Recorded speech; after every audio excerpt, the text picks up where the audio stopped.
Hi everyone, I'm Emily, and in today's science class, we will be talking about drug development and the FDA approval process.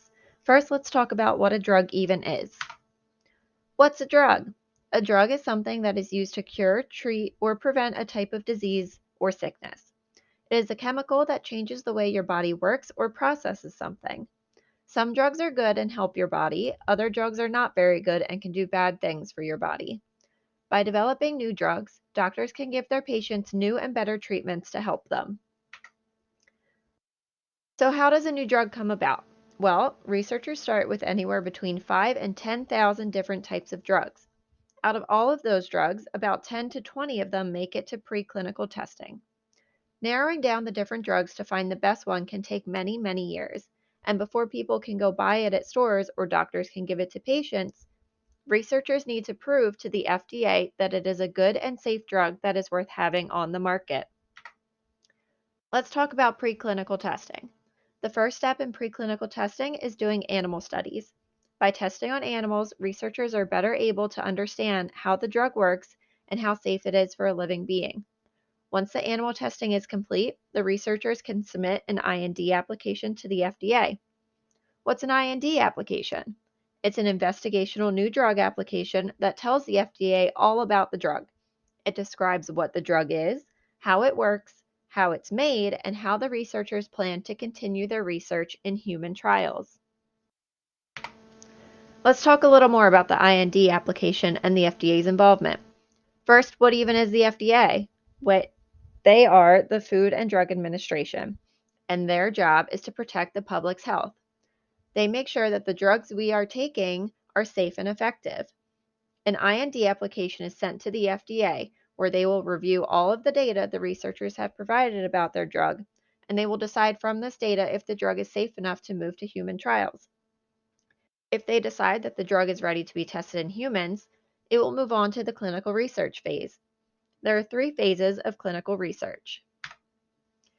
In phase 1, there are normally around 20 to 80 people. The focus is to see how safe the drug is in humans.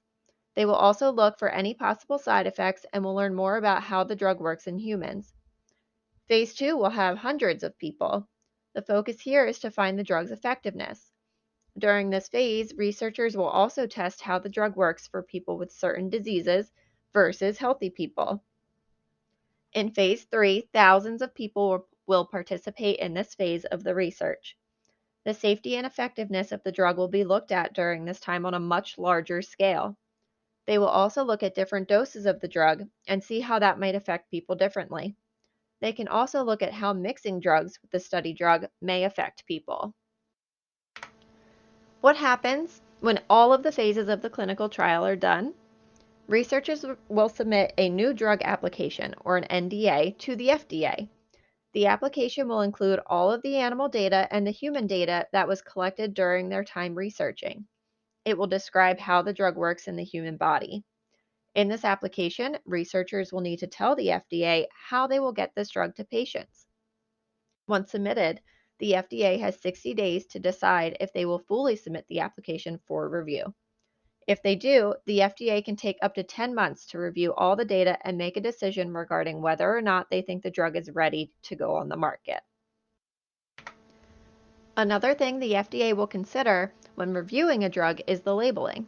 It's very important to the FDA that the label of a drug displays accurate information and that it explains to patients and doctors what the drug is, what it is used for, and what it does. The FDA will also inspect the facility in which the drug is made to make sure that it is clean and has a good process and follows good manufacturing practices. Once all these steps are done, then the FDA can choose to approve the drug. If the drug is approved, it can go to the market to be available for patients to use. Now that the drug is approved and on the market, the research part is done, right?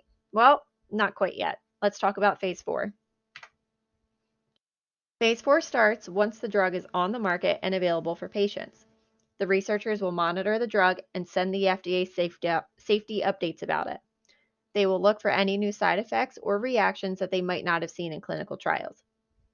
Patients and doctors can also participate in this phase, and they can send their own safety updates through the FDA system called MedWatch. So a little bit ago, I told you that approvals can take up to 10 months. What if we need a new drug now? Well, there are a few different ways to get faster approval from the FDA. A fast track is designed to simplify development and to speed up the review of drugs that are made to treat very serious conditions that don't yet have a good treatment option. Breakthrough therapy can get fast approval if it is a new drug that shows much better results than the current drug on the market. The accelerated approval track is a special approval system for drugs that have been made and show promising treatment for serious illnesses that don't already have treatment options. Lastly, a priority review can be given to the FDA, and that means that they will review the application in less than 6 months. Thank you for listening to today's science lesson. I hope you learned a new thing today and found this information useful. I will end here with some references from where I got all my information. Thank you.